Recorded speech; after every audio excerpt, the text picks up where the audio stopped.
da TV Câmara, estamos de volta para mais uma entrevista do Café e Prosa Podcast, sempre trazendo personalidades importantes da nossa cidade, histórias a serem contadas e, claro, os serviços prestados por ela. E hoje, recebendo o desembargador João Henrique Blasi, 67 anos, né? Muito jovem, mas com uma história muito bem escrita, de relevantes serviços prestados à advocacia, à justiça, né? Foi secretário de Estado da Segurança Pública, secretário de Justiça, né? Formado em Direito, formado em Administração Empresarial, mestre em Direito Público e também deputado estadual por 4 vezes.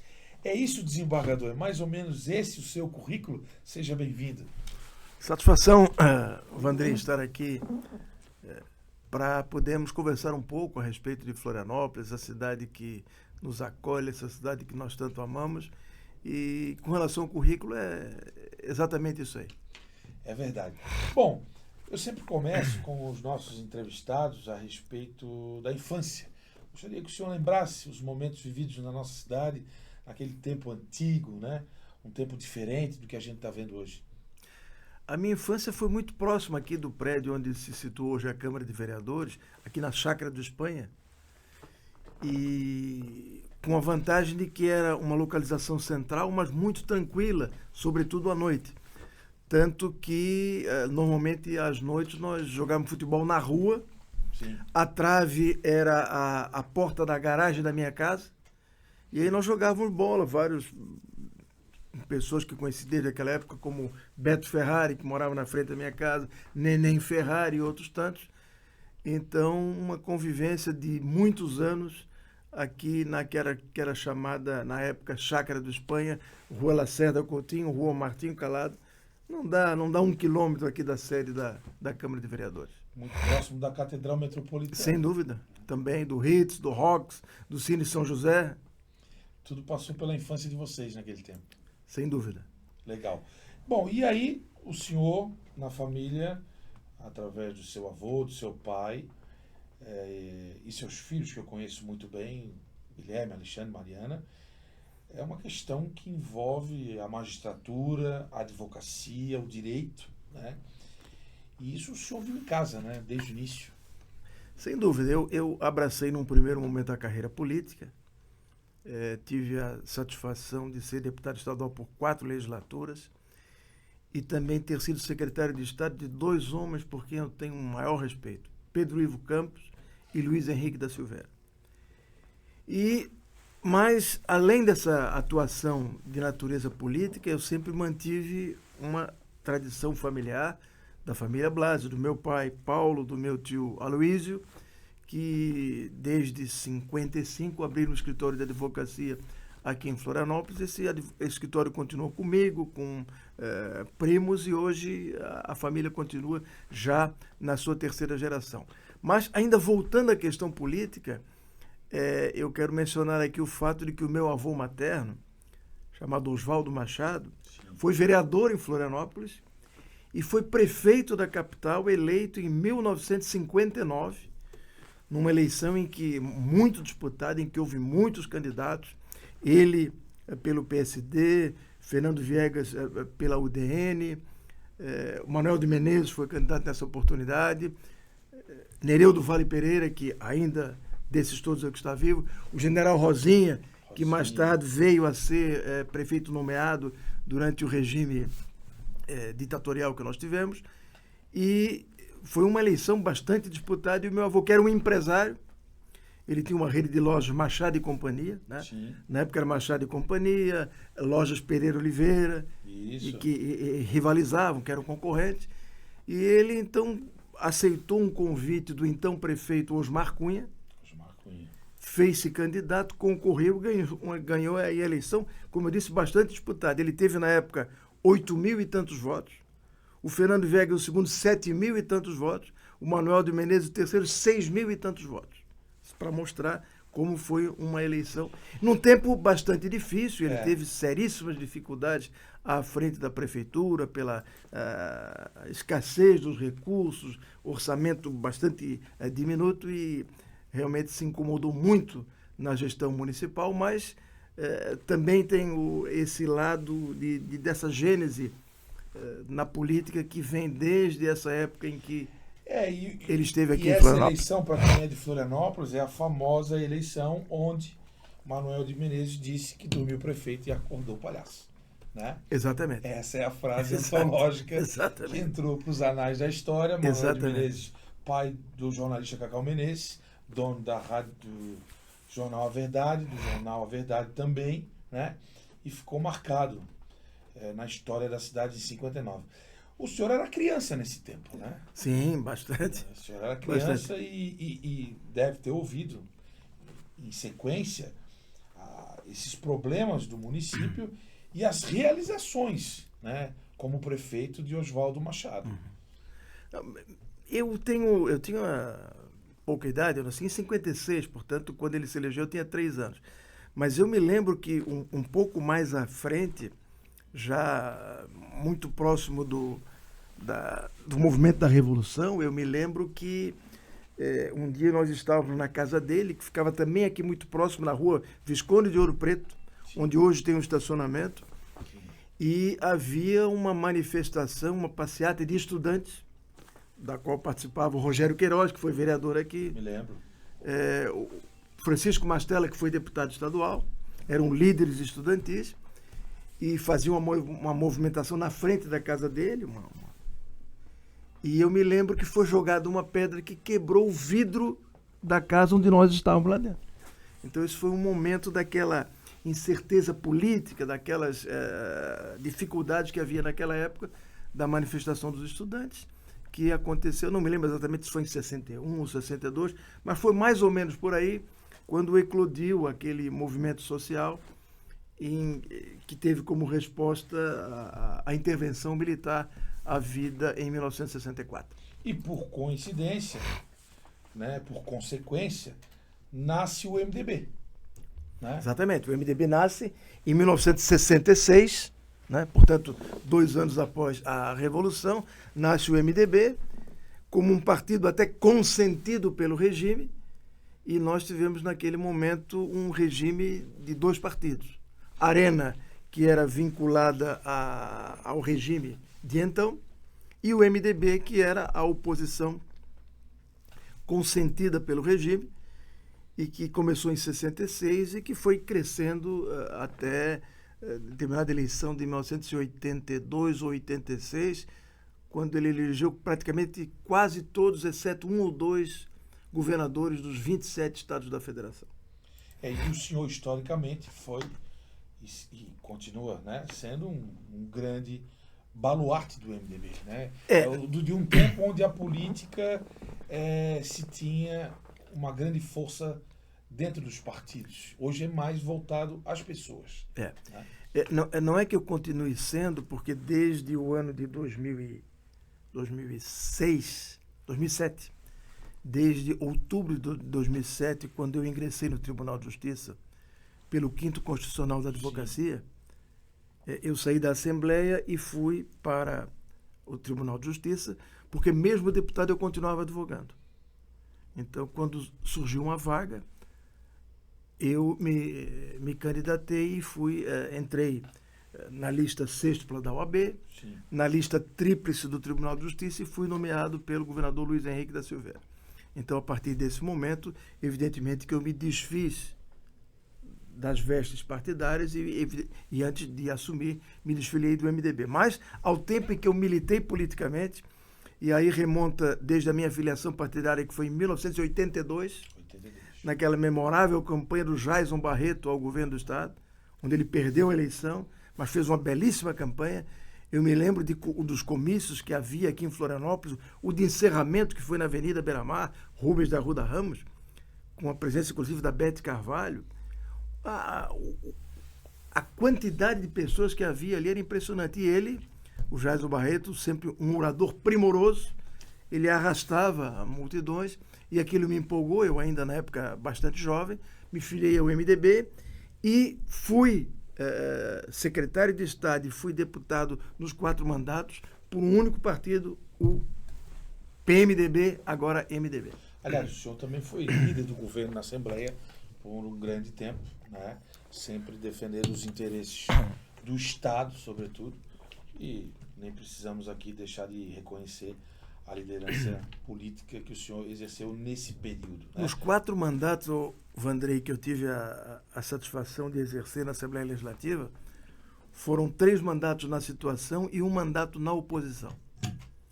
E nesses períodos em que nós éramos situação, eu em algumas oportunidades fui líder do governo e outras vezes líder do partido. Mas tanto uma função como a outra, seja a de situação, seja de oposição, elas são igualmente importantes, né? E hoje eu guardo uma relação de amizade muito grande com todos os deputados com quem eu convivi naquela oportunidade. Posso mencionar aqui, hoje, a gente convive fraternalmente, Gilson dos Santos, Ivan Ranzolin, Pedro Bittencourt, Mário Cavalazzi, todos esses eram adversários meus, mas cada qual cumpria o seu papel.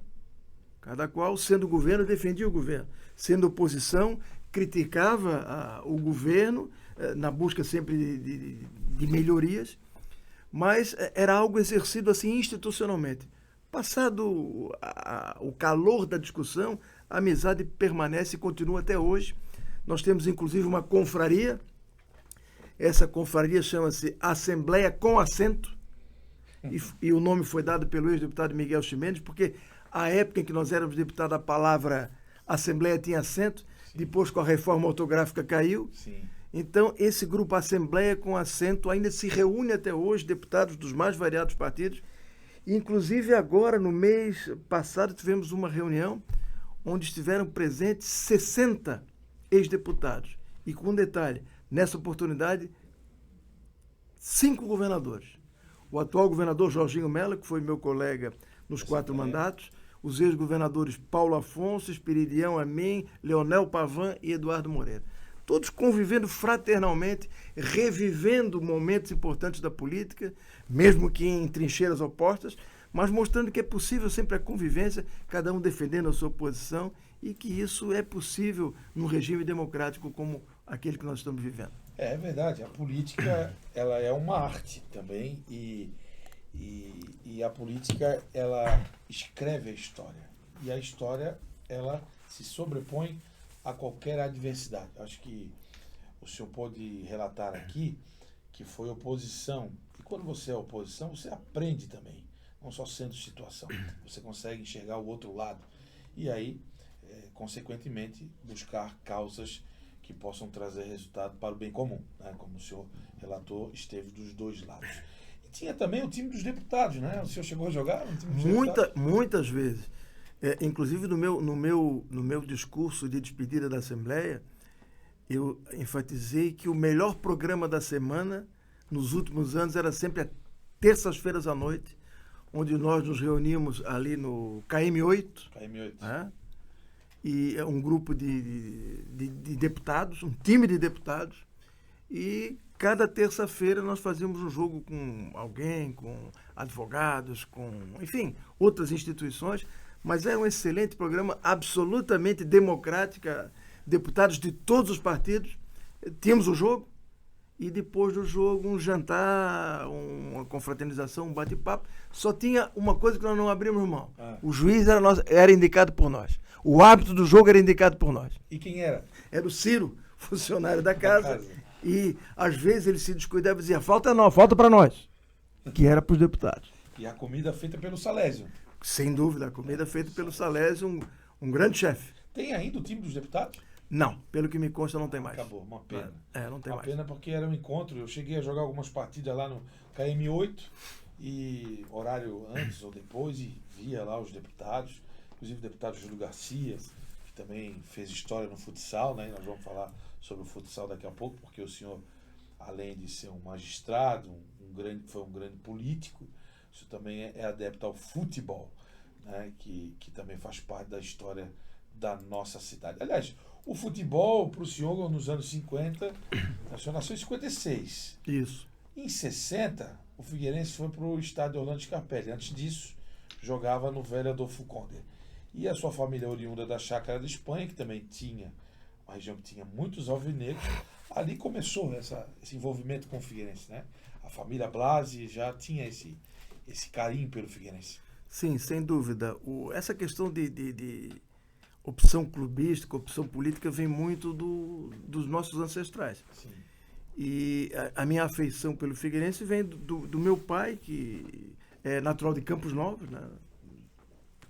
Serra, um pouco acima de Lages, e veio para cá, veio para Florianópolis no começo primeiro para estudar, mas 49, se formou em 53 na Faculdade de Direito e ficou morando e advogando por aqui, e fez uma opção pelo Figueirense, e isso ficou na nossa família. E eu, então, desde muito jovem, acompanhava os jogos do Figueirense, me lembro de inúmeras oportunidades, e com meu tio Aloysio Blasi, que também era figueirense, a jogos do Figueirense lá em Tubarão, contra o Hercílio Luz, aqui em Itajaí, contra o Marcílio Dias, e enfim, desde aquele momento, essa torcida. Depois eu tive a oportunidade de ser diretor do Figueirense, como orador, ou como vice-presidente de assuntos jurídicos, e permaneço vinculado até hoje. Ontem, inclusive, tivemos uma reunião do Conselho Deliberativo,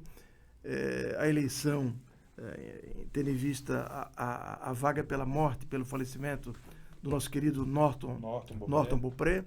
Foi eleito o Antônio Miranda, um médico conhecido na cidade. Doutor Antônio Fernando Barreto Miranda foi eleito presidente. O Chiquinho de Assis ficou como primeiro vice. Sim. E o Rodrigo Prisco Paraíso, filho do Paulo, como segundo vice. Então, estivemos ontem participando desta sessão do Conselho, mais uma homenagem que foi prestada ao Norton.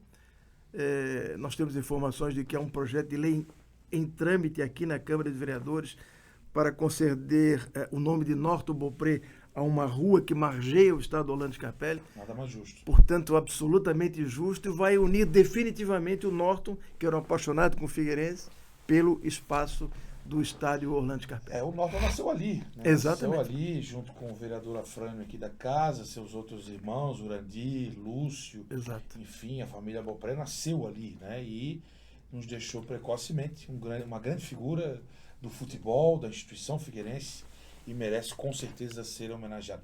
O senhor na infância jogou bola, disse que a porta da garagem era o gol. Chegou a pensar em ser jogador de futebol?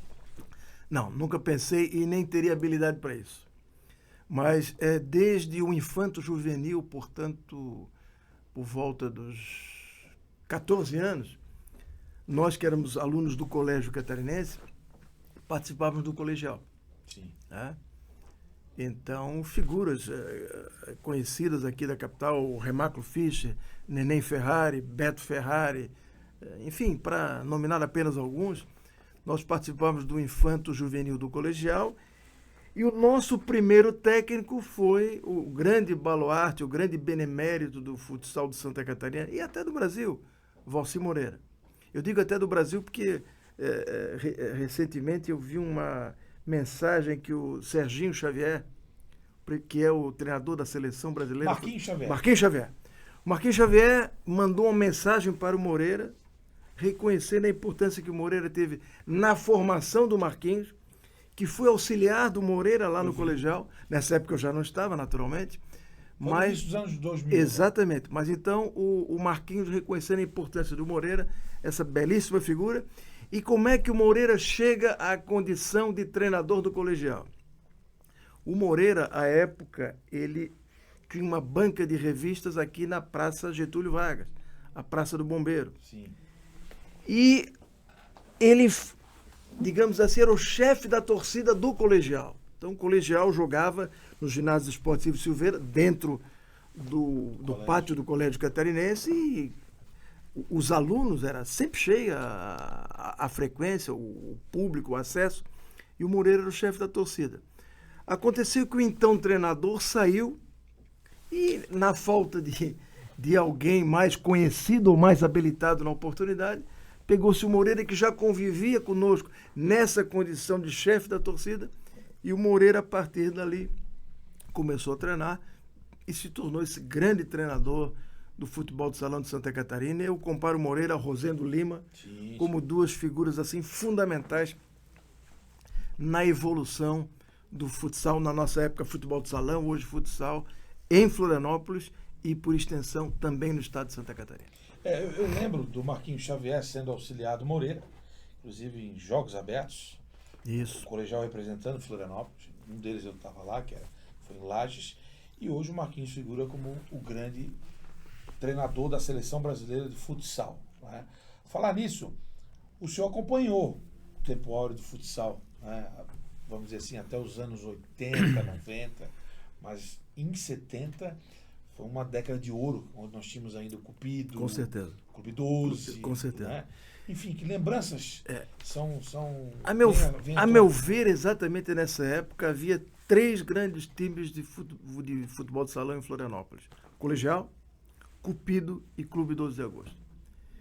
E que se revezavam ano a ano, determinada temporada um ganhava, o outro ganhava, mas eram assim times de alta expressão e de alto nível, tanto o Cupido, que foi formado aqui atrás, onde era o Clube do Paineiras, embaixo do antigo Cine São José, portanto, aqui na Rua dos Ilhéus, o Clube 12 de Agosto, comandado pelo Rosendo Lima, e o Colegial, de algum tempo, comandado pelo Moreira, eram as grandes equipes. E o treinador do Cupido, durante muito tempo, foi o Orival Meira, que depois veio a ser presidente do Figueirense Futebol Clube. Então, Meira no Cupido, Rosendo no 12 e o Moreira no Colegial foram figuras importantíssimas de um tempo de ouro do futebol de salão de Santa Catarina, onde se destacaram grandes figuras, por exemplo, grandes goleiros, Fausto Silva. Né? Eu não vi muito o Fausto Silva jogar, mas as referências que se tem é que foi um dos melhores, se não o melhor goleiro de futsal de todos os tempos. Júlio Garcia, o deputado atual, esse eu vi atuar, um goleiro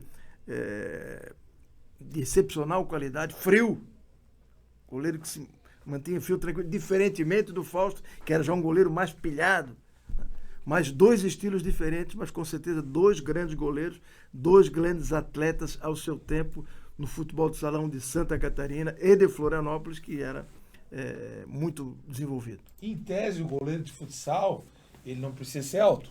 Sim, em tese, claro. Pela dimensão da trave, enfim. Mas naquele tempo, se a gente fizer uma análise não só do futsal, mas como também do futebol de campo, os goleiros eram mais baixos. Né?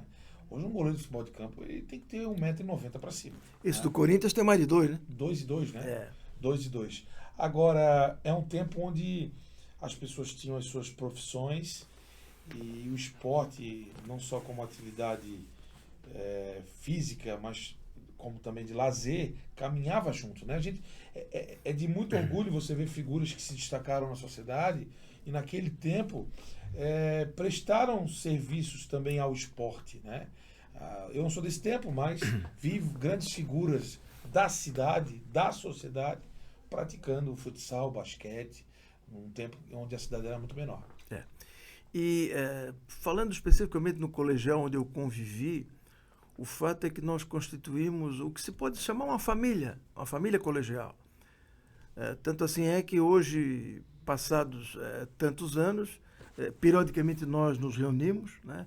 Há algumas ações conjuntas de pessoas que seguiram os mais variados caminhos na vida, até para outras cidades ou para outros estados, mas que rotineiramente se reúnem para reviver essas velhas histórias, para celebrar essa amizade e, sobretudo, para reconhecer a grande figura que galvanizou essa família, que se chama Valci de Paula Moreira. O nosso querido Moreira, que é o responsável pelos valores que incutiu nessa gurizada, pela a importância que era, pela seriedade com que as coisas deveriam ser enfrentadas. E, então, o Moreira sempre foi uma referência para todos nós e, por isso, é credor da nossa amizade e é credor da nossa admiração. Está passando por um problema de saúde, foi feita uma grande ação em prol dele, da recuperação dele, e se Deus quiser vai dar tudo certo, ele vai estar conosco por muito tempo ainda nessa vida. Valci de Paula Moreira. Com certeza, vai um grande baluarte. E de história, vai superar. Ele tem boas histórias. Muitas, muito boas histórias. Gostaria que o senhor lembrasse algumas histórias do Moreira. Muito boas histórias. Bom, o Moreira, ele tem uma história, por exemplo, que ele chegava no vestiário e dizia, olha, 2-0, estávamos ganhando 2-0, chegava no intervalo, 2-0 é um placar perigoso. Muito mais perigoso que 2-0, é 1-0, né? É um 0-0. Mas quando chegava no 2, ele, para não perder o foco, para não perder a atenção, 2-0 é um placar perigoso. Presta atenção. Mas o Moreira sempre foi uma figura muito querida, muito séria, muito dedicado, né?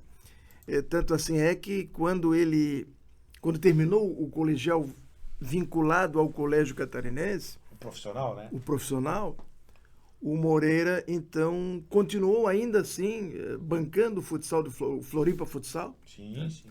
E, inclusive, com detalhe, boa parte das verbas indenizatórias que ele recebeu com o vínculo empregatício que ele tinha com o Colégio Catarinense, quando rescindiu o contrato, ele empregou no Floripa Futsal. Ou seja, não apenas a dedicação pessoal, mas o investimento, inclusive financeiro, sem retorno financeiro, para a chama não apagar. Exatamente, para manter a chama do futsal aceso em Florianópolis. É uma pena que a gente não tem mais. Tem aí agora a PAF Florianópolis, mas a saída do. O colegial foi o último dos clubes, né, no caso um colégio, mas da tradição do futsal. Porque nós tivemos uma época de ouro, nos anos 80 e 90, onde a base do futsal tinha por todos os lados.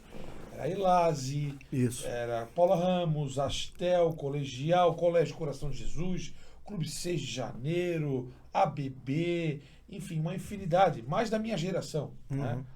Mais da minha geração. Então, assim, o colegial foi aquela sobrevivência, né?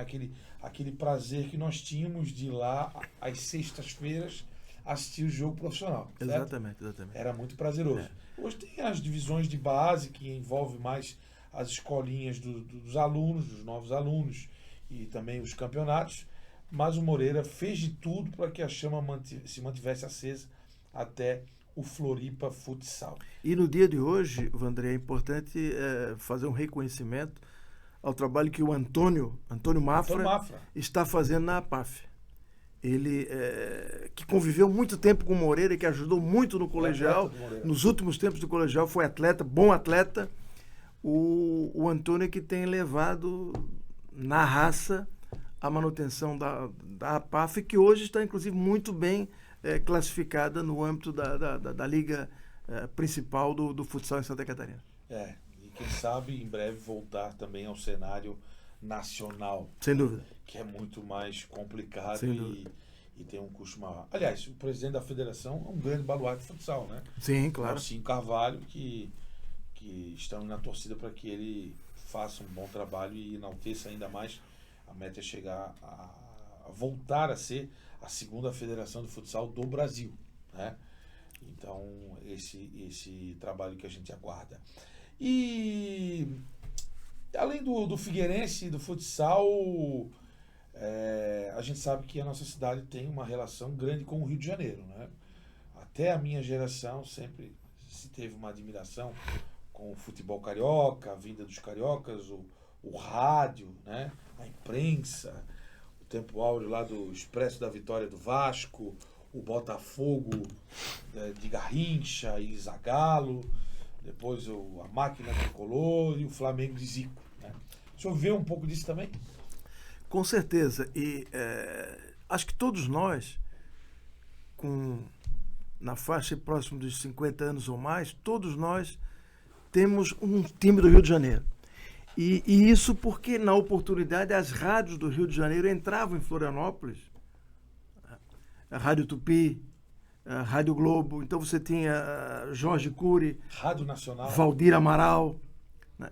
E essa influência das rádios do Rio de Janeiro fez com que essas pessoas com 50 anos ou mais em Florianópolis tenham, além do clube local, um clube no Rio de Janeiro. E no meu caso é o mais querido do Brasil, da maior torcida, o Flamengo. E o curioso, se a gente refletir, é que naquele tempo, antes da chegada da televisão, o cidadão de Florianópolis ele ia para o estádio Adolfo Conde assistir os jogos, ele jogava futebol de várzea e ele acompanhava o campeonato nacional através do rádio. Uhum. Né? Ele torcia pelo rádio. Exatamente. Né? Se a gente refletir e relembrar, a Copa de 58, por exemplo, né? Era o rádio. Exato. O país parou.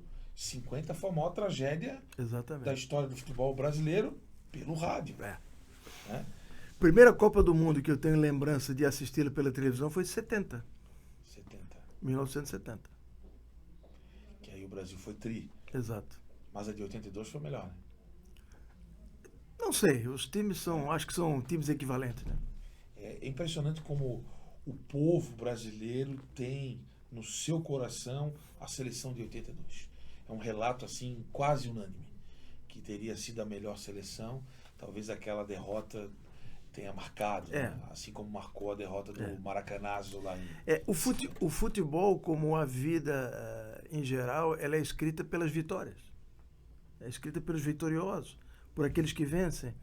E aí o grande diferencial que há entre a seleção de 70 e a de 82 é que 70 foi campeão e de 82 não foi.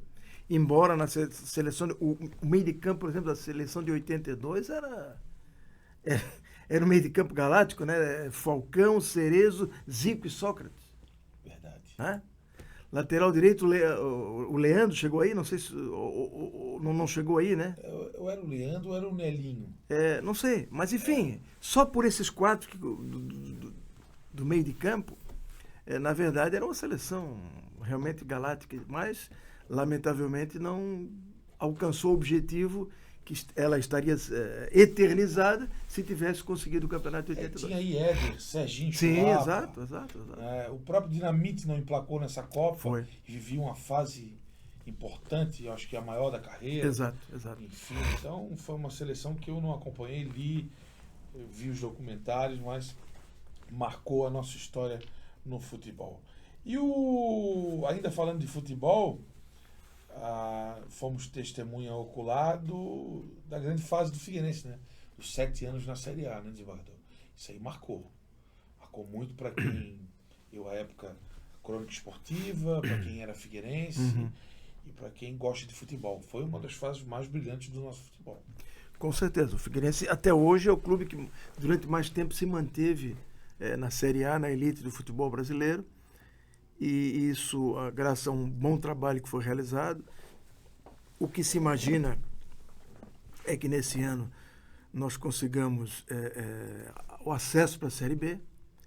E eu digo, em condições normais de temperatura e pressão, é a série para que os clubes de Santa Catarina disputem sem sobressalto. Sim. Seja Avaí, Criciúma, Figueirense, Chapecoense, Brusque, para ficar nesses primeiros. Eles podem disputar uma Série B sem sobressalto, buscando uma eventual subida para a Série A, porque há uma disparidade muito grande se você comparar os orçamentos hoje, mesmo de Criciúma com o Flamengo, Sim. com Palmeiras. Enfim, há uma desproporcionalidade muito grande. Então, é um trabalho assim quase que de Hércules para um clube mediano como os nossos se manter ano a ano na primeira divisão. Mas o Figueirense esse ano conseguiu um bom encaminhamento para a sua recuperação judicial. Ela já está sendo processada, já foi admitida, está agora no momento de conversa da Assembleia de Credores para definição dos valores, do deságio, da forma de pagamento, etc. E com essa empresa que veio agora de São Paulo, esse fundo Clave, que é um fundo de muita credibilidade, que está inclusive aportando o recurso necessário, eu acredito que o Figueirense vai ter aquilo que precisa para esse ano, e foi o melhor início que ele teve nesses 4 anos na Série C. Acredito que haverá essa possibilidade de, no ano que vem, o Figueirense voltar à Série B. O senhor acredita que a SAF é um caminho? Eu acredito que a SAF é um caminho, sobretudo, para clubes de porte médio, como são os de Santa Catarina. Não diria que ela seja um caminho para um clube como o Flamengo, pelo potencial que tem, nem para o Vasco. Tanto assim das dificuldades... O Vasco aderiu e já está sendo... As dificuldades que o Vasco tem tido com a 777, que é a que comanda a SAF, né? Então, eu acho que os grandes clubes do Brasil eles têm condições de sobrevivência própria. Pela força da marca? Pela força da marca, pela escala que esses grandes clubes têm. Já os clubes medianos, eu vejo a SAF como uma boa alternativa, desde que precedida de um bom estudo e acho que é realmente uma boa alternativa. Exemplos de sucesso desses clubes considerados medianos, Bahia e Fortaleza, né? São clubes... E Bragantino também, né? Bragantino também. É que o Bragantino não tinha também. nem uma popularidade tão perto de Bahia e Fortaleza. Veja bem, o Bragantino não tem nem próximo da torcida que Avaí e Figueirense tem. É verdade. E, no entanto, por ser uma parceira de credibilidade, uma marca de renome internacional, alavancou o Bragantino, como hoje está entre os 10 melhores times do Brasil, o Bragantino, por esse investimento que é feito. Agora, o Bahia, né, é do Grupo City, né? Sim. É outro que está despontando como uma grande perspectiva futura. A diferença do Bragantino é que mudou o distintivo e um pouco das cores, né? E aí tem toda uma questão histórica que é problemática. Né? Tem gente que é contra, tem pessoas mais conservadoras, conselhos mais conservadores. Mas uma questão como essa, ela passa necessariamente por uma Assembleia Geral ou, no mínimo, pelo Conselho Deliberativo do clube, que representa uma média da sua torcida. Aí depende de cada estatuto. Sim, claro. Bom, desembargador, aqui no seu currículo há uma passagem na sua vida pela questão escolar, né? E muito, muito interessante, porque a gente se identifica com isso. Escola Santa Catarina, antes de ir para o Colégio Catarinense, que lembranças, hein? Era na Rua Vitor Conder. Continua lá, mas agora tem duas entradas, na Vitor Conder e na Rua Frei Varisto. Exatamente. Na minha época, só pela Rua Vitor Conder. Né? Isso. Era uma escola pequena, com um número reduzido de alunos, mas com uma qualidade de ensino excepcional. E ali, então, eu fiz os meus 4 primeiros anos, o antigo primário. Sim. Fiz ali na Escola Santa Catarina e, a partir daí, na sequência, no Colégio Catarinense, os 7 anos subsequentes. Os 4 do chamado ginásio e os 3 do então chamado científico. Isso mudou faz poucos anos. Né? Mas o senhor pegou o tempo do senhor no Colégio Catarinense, já era misto? Começou o regime misto quando eu estava no primeiro científico. Entendi. Portanto, no ano de 1971. Eu me formei no Colégio Catarinense em 73. Em 71 começou também a haver a inclusão de alunas, de mulheres no Colégio Catarinense, que na época foi uma grande quebra de paradigma, né? Pois é verdade, porque o Colégio das Mulheres era o Colégio Coração de Jesus. Né? Exatamente. E aí houve essa mescla. Né? E era mais rígido quando eram só homens lá no Colégio Catarinense? Eu penso que não. E essa abertura foi um sinal dos tempos, né? O Colégio Catarinense é mais que centenário. Meu pai estudou no Colégio Catarinense, eu estudei. Os meus 3 filhos estudaram. Os 2 netos estudam hoje no Colégio Catarinense. O colégio é o mesmo, mas os tempos mudam. E com o passar do tempo vai se adaptando às circunstâncias de momento. Que lembrança o senhor tem lá dos corredores, dos padres que tocavam a instituição? Eu tenho muito boas lembranças, né? Inclusive ali daquele, não sei se você chegou a conhecer, aquele galpão antigo. Sim. Que ficava no meio entre os dois campos de areia que existiam ali ao lado da capela hoje. E o Colégio Catarinense foi muito importante porque aquela rigidez disciplinar eu acho muito importante. Acho que disciplina na vida é fundamental. Sim. Eu tive a oportunidade de ser secretário de Segurança Pública e convivi diariamente, era, digamos assim, o comandante em chefe da Polícia Militar e do Corpo de Bombeiros Militar. E o meu apreço por essas instituições e também pela Polícia Civil, mas em especial pelas militares, é pelo primado da hierarquia e da disciplina, que são fundamentais na vida como um todo. Sim. E no Colégio Catarinense, essa questão da disciplina era muito levada na devida situação. Eu, várias vezes, presenciei aquela situação de alunos que eram excluídos da sala de aula por algum ato de indisciplina, eram levados para o gabinete do padre prefeito, que tem uma autoridade assim que todo mundo respeitava, E isso é fundamental, isso marca a vida das pessoas e é um valor que você agrega e passa a respeitar durante toda a sua vida. Eu acho que o senhor de um tempo, e eu peguei o final disso, a questão cívica está muito ausente das escolas hoje. Acho que se exaltava muito mais a questão da bandeira, do hino, né? Me marcou muito isso na infância. E o senhor pegou um tempo ainda muito mais conservador, né? Sim, sem dúvida. Eu me lembro que para entrar na sala de aula havia uma formação. Isso. Os alunos se perfilavam e para entrar em sala de aula. Só sentavam quando o professor autorizava que sentassem. Então, é importante, isso é importante. E também o esporte, né? O esporte é muito importante. O esporte é. O esporte é muito importante. O colégio continua com esse legado, onde os alunos continuam a praticar as modalidades. Naquele tempo eram menos, né? Menos modalidade, né? Sim, sim, sim. Hoje tem muita coisa. Naquela época, basicamente, nós tínhamos futebol de salão, futebol de campo, basquete meio incipiente, mas era basicamente. Handebol começou bem depois e hoje o espectro é bem maior. Voleibol também veio depois, É. né? Voleibol veio depois. Bom, voltando para a cidade e as lembranças dos clubes sociais, hein? O que o senhor tem na sua mente? Sabe que eu ainda hoje sou um dos poucos remanescentes sócios do Clube 12 de Agosto. Fiz questão de continuar pagando. E o Clube 12 de Agosto era na época da minha juventude, era o grande clube de Florianópolis. Né? Os bailes de carnaval, o baile do municipal, enfim, os shows de grandes nomes da música brasileira eram todos no Clube 12 de Agosto. O Lira veio a crescer depois. O Lira, naquela oportunidade da minha juventude, ele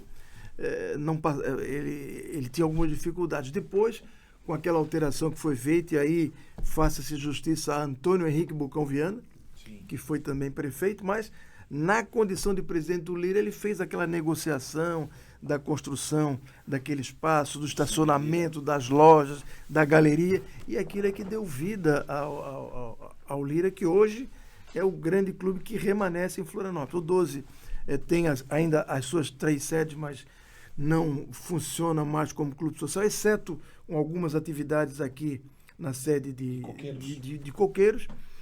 E o LIC também lida com algumas dificuldades. E é importante destacar no LIC que é uma obra arquitetônica do Oscar Niemeyer. Exatamente. Teve um tempo áureo o LIC, né? O LIC, eu participei de muitos torneios de futebol no verdade. LIC, futebol de areia, com pessoas conhecidíssimas aqui da cidade, que eram extremamente disputados. Eu me lembro muito da imprensa aí, os registros, Exatamente. Culica. Isso, Culica. Deu piso, Exatamente. Né, foi um grande jogador de futsal. Exatamente. Não sei se o Renato Sá também jogou esses campeonatos Sim. aí, deve ter jogado. E também, voltando ao Clube 12 de Agosto, também aqueles torneios que havia do Summer Jurerê. O Summer é inesquecível. Lá em Jurerê, havia ali 10, 15 equipes disputando o torneio. Marcou e eu época. participei de alguns deles que realmente marcaram época. Qual era o time do senhor lá no Summer? Era esse pessoal do colegial. Do colegial? Exatamente. Legal. O Summer fez história, impressionante. Ainda a minha geração ali pegou o final, mas até hoje é lembrado e tem uma turma que se reúne, se encontra aí para bater uma bolinha e relembrar o tempo do passado. O senhor joga bola ainda? Não. Parou? Eu participei durante algum tempo de uma confraria chamada Adebulhas Futebol e Cerveja. Essa confraria se reunia todos os sábados no ginásio de esportes do Colégio Catarinense, das 16 às 19 horas. Vários jogos de futebol de salão. Depois dali nós nos reuníamos na casa do então desembargador João de Borba, na rua Alves de Brito. E nesse grupo participavam, na época, muitas pessoas conhecidas aqui de Florianópolis, médicos como Murilo Capella, que foi vice-prefeito, Nazareno Amin, da área jurídica, o desembargador João de Borba, o desembargador Nestor da Silveira, ministro Hélio Mosman, e, enfim, várias outras pessoas. E durante muitos e muitos anos nós tínhamos esse grande programa. Sábado, 4 horas da tarde, Colégio Catarinense, depois a reunião, a discussão, a cervejinha e tal, a escolha do melhor jogador daquele dia, o craque do dia, daquela semana. Então foi um tempo muito prazeroso. Mas num desses jogos, eu acabei me contundindo, tive uma ruptura do ligamento cruzado anterior do joelho direito e fiz uma cirurgia. Depois da cirurgia voltei a jogar mais alguns anos, mas seguramente hoje faz uns 15 anos que não há mais condições. É um problema, eu diria, de DNA, data de nascimento antiga. Não dá mais. Boa. Eu me lembro desse grupo porque meu pai jogava das 2 às 4 no ginásio. Uhum. E era assim, eu acho que tinham 3 turmas. Tinha uma que era do meio-dia às 2, outra das 2 às 4 e outra... A nossa partida às 4. E foi quando eu me encantei pelo Colégio Catarinense na infância, aquele tamanho todo, cheio de quadra, campo de futebol, e a gente gostava de bola, vinha estudar mais tarde. Mas o detalhe interessante dessa confraria de vocês remete a uma coisa do passado, porque é o seguinte, vocês jogavam das 4 às 7, certo? Isso, certo. Era sábado. Certo. E depois iam para cervejinha, tal. Hoje em dia, todo mundo tem compromisso sábado à noite, né? É diferente, né, desembargador? Naquele tempo, a cidade tinha menos opção, né? Menos compromisso. Hoje tem shopping, tem festa daqui, festa dali. Era um tempo mais, assim, caseiro. As pessoas se conheciam, viviam mais próximas, né? Você não concorda com isso? Concordo, com certeza era. Hoje se tem muito mais compromisso do que se tinha naquela época. Com certeza. Tanto é que os clubes sociais eram os grandes abrigadores dos eventos sociais, né? Das pessoas, das famílias. Hoje não, hoje um vai para casa de praia, outro vai para Balneário Camboriú, outro viaja.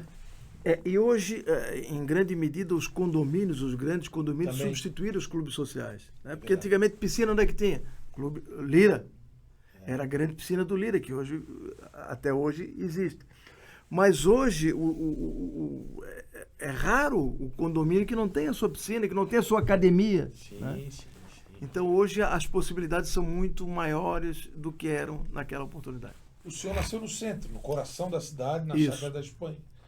Sempre Na verdade, Morelli, eu nasci na Casa de Saúde de São Sebastião, que existe até hoje no Lago São Sebastião. Ah, sim, o senhor nasceu. Nasceu lá, mas Sim. se criou na Chácara da Espanha. Exatamente. É o que eu quis dizer, porque hoje é o seguinte, né?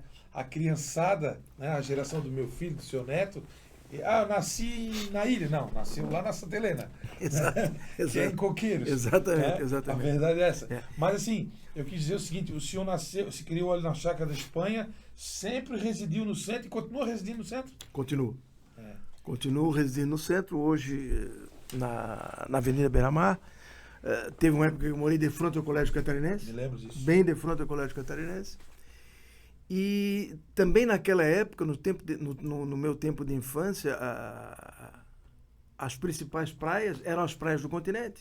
Sim. Itaguaçu, Coqueiros, Tempo do Praia Clube. Praia das Palmeiras, Praia Clube. Então, só algum tempo depois é que Canasvieiras, num primeiro momento, o norte da ilha, e bem depois, o sul e o leste da ilha.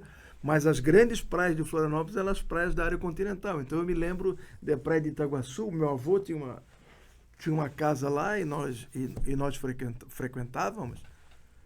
Então havia... E hoje são praias que não são frequentáveis em função da má qualidade da água. E o interessante é que o senhor pegou esse tempo que como Canasvieiras virou a vedete de Florianópolis nos anos 70, né? Sem dúvida. Foi todo mundo para lá, né?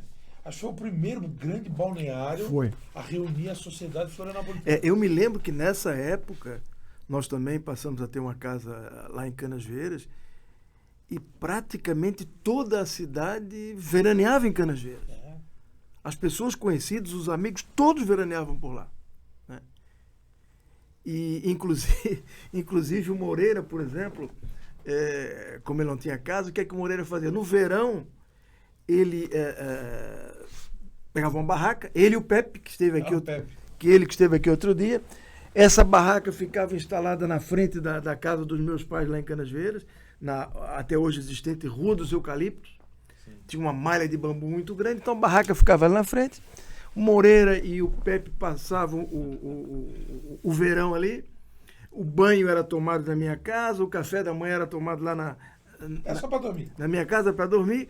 E um detalhe, como todos os atletas do colegial frequentavam a praia de Canasvieiras, ali mesmo nós fazíamos atividade física, correndo na praia, enfim, era tudo ali em Canasvieiras para mostrar que, nesse tempo, a praia de Canasvieiras congregava grande parte da população de Florianópolis. É verdade, é verdade. A história mostra isso, né? Hoje está a maioria na Praia Brava, Cachoeira, que tem muita gente também, né? Mas naquele tempo... Ingleses, né? Inglês, hoje, mas Canasvieiras marcou época. Mas não tinha argentino nessa época já, ou já tinha? Não, não tinha. Não tinha, né? Não tinha. Os argentinos Vieram sobraram bem depois. E hoje é um grande rótulo que existe em exato. Canasvieiras, a presença dos irmãos argentinos. E o Pepe é uma figura também. O Pepe é uma figura emblemática da nossa cidade, né? Aliás, o Pepe não quer se aposentar. Ele não quer se aposentar. O Pepe, que foi um grande árbitro de futebol de salão, Sim. o Pepe sempre teve muita amizade conosco do colegial. Ele, mesmo sendo árbitro, ele convivia conosco, saía, frequentava socialmente. Então, o que acontecia? Nos jogos do colegial, para demonstrar imparcialidade e equidistância, sempre na dúvida ele dava contra o colegial. E o colegial acabava sendo prejudicado por essa situação. Grande árbitro que foi, mas na dúvida, para que não dissesse, olha, ele Fazia o contrário. fazia o contrário. Vimos alguns árbitros fazer isso no futebol também, né? No futebol convencional aí houve situações parecidas. Mas a verdade é que o Pepe marcou história no futsal e continua lá servindo a Fesport. Isso. A bola de futsal era pesada, né, desembargador? Era muito pesada. O meu tempo de futsal, a bola era pesada, o lateral era batido com a mão, né? O goleiro não podia sair da área, se saísse era falta. Gol só fora da área. Gol só fora da área. E essa mudança que houve foi fundamental, né? O futsal que se pratica hoje é muito diferente daquele pelas regras vigentes anteriormente. Muito dinâmico. A bola hoje é mais leve. É. A quadra aumentou também, né? A quadra aumentou. A quadra aumentou. Tanto é que o ginásio do Colégio Catarinense, que era um templo sagrado do futsal, já não se presta hoje, já não serve hoje, em função das dimensões que não são as dimensões oficiais. Faz uns 20 anos que eles aumentaram 1 metro, que é o que dava. Exato. Porque tinha um corredor atrás. Exatamente. Né? Mas não Inclusive tiraram aquele corredor. Inclusive não dá, não tem condições, né? O que é uma pena, porque ali foi consagrado e pela sua boa localização, se o futebol de salão de Florianópolis voltasse a jogar ali, com certeza os jogos estariam sempre com um grande público. É que ali tem uma familiaridade, né? O Colégio Catarinense já é uma família. Sim. E aí você tem esse espírito, tinha-se esse espírito enquanto os jogos aconteciam, né? Do nosso querido colegial. A gente falou aí de Canasvieiras, né? Do tempo passado, das praias, dos clubes. Como é que o senhor enxerga a cidade hoje e o futuro dela? Bom, Florianópolis é, sem favor, uma das mais belas cidades que eu conheço. Mas tem as suas especificidades, tem as suas singularidades. E a principal delas é ser localizada entre o mar e o morro. E isso reduz substancialmente a nossa possibilidade, sobretudo em termos de locomoção, em termos de mobilidade. É por isso que eu reputo fundamental a atuação da Câmara de Vereadores, da Prefeitura Municipal, no sentido de diariamente pensar a Florianópolis, não apenas de agora, mas de muitos anos à frente, com um plano diretor sustentável, né? Com respeito, evidentemente, ao meio ambiente, que tem que ser preservado, sobretudo esse meio ambiente privilegiadíssimo que nos foi legado, mas é preciso pensar coletivamente Florianópolis sobretudo, para a sua vocação. Eu penso que, claro, o turismo é uma vocação natural da cidade, mas já de alguns anos para cá, a sua principal arrecadação vem da área de serviços, da área de tecnologia, e penso que é por aí que nós podemos avançar e qualificar cada vez mais a nossa cidade. Você já pensou em ser prefeito? Pensei e fui candidato. Eu fui Lembro. candidato a prefeito de Florianópolis no ano de 2000. Era deputado estadual, fui candidato a prefeito, uma eleição sabidamente difícil, contra a dona Ângela Min, ela prefeita com uma boa gestão, candidata à reeleição, e ela se reelegeu. Naquela oportunidade foram candidatos, além dela que se elegeu, Sérgio Grando, Sim. eu, Foi prefeito. que foi prefeito também, eu, o Vânio dos Santos pelo PT, e se não estou equivocado, o Rogério Portanova também Pelo PV. foi candidato pelo PV naquela oportunidade. Isso foi no ano de 2000. É verdade, é verdade. Tinha dado uma pane aqui na minha memória, mas me lembro dessa candidatura do senhor. Me lembro do senhor pedindo voto lá na casa do Andrino. O Edson Andrino foi um grande parceiro, um grande amigo Foi um grande prefeito. Com certeza. Eu participei ativamente da eleição dele em 85, foi uma eleição quase que solteira, né? Foi uma eleição apenas do prefeito da capital e de alguns que eram chamados municípios considerados área de segurança nacional. Eram 6 municípios ou 7 em Santa Catarina, que foi feita uma eleição solteira em 1985. E foi uma eleição importantíssima. O Chiquinho de Assis era o candidato que concorria, inclusive tido como favorito, as pesquisas o favoreciam. O Edson acabou ganhando, a meu sentir foi um grande prefeito. E a partir daí eu estabeleci com ele uma grande amizade que perdura até os dias de hoje. Inclusive, em muitas eleições nós fizemos dobradinha. Eu candidato a deputado estadual e ele a deputado federal. E na maioria delas conseguimos nos eleger. Estou tentando trazê-lo aqui, mas está difícil. Quando eu falo com ele está indo para Bom Retiro. O Edson é importante porque ele tem muitas histórias para contar. Ele é vai chegar um manezinho da cepa. E, efetivamente, ele tem agora um sítio, uma fazenda em Bom Retiro. Tem ido para lá todas as semanas, mas com certeza ele virá para contar boas histórias. O Lagoa, como chamam, né? Exatamente. O Lagoa. Exatamente. Bom, desembargador, estamos na reta final e nós não podemos deixar de falar da sua vida como hoje magistrado. Ultimamente foi presidente, recentemente foi presidente do Tribunal de Justiça e também advogado por muito tempo. Nessa história aí que já foi vivida de mais de 40 anos, né? O senhor está de vida pública, no caso da advocacia, da magistratura. O que norteou o seu caminho, a sua profissão, né, nesse período todo? Vandrei, agora nessa função de magistrado, de juiz, de desembargador do Tribunal de Justiça, eu tive a oportunidade de, no último biênio, ser presidente do tribunal. E cheguei a uma conclusão, e essa minha conclusão se transformou num mantra da minha gestão. Justiça é gênero de primeira necessidade, como são a saúde, a educação e a segurança.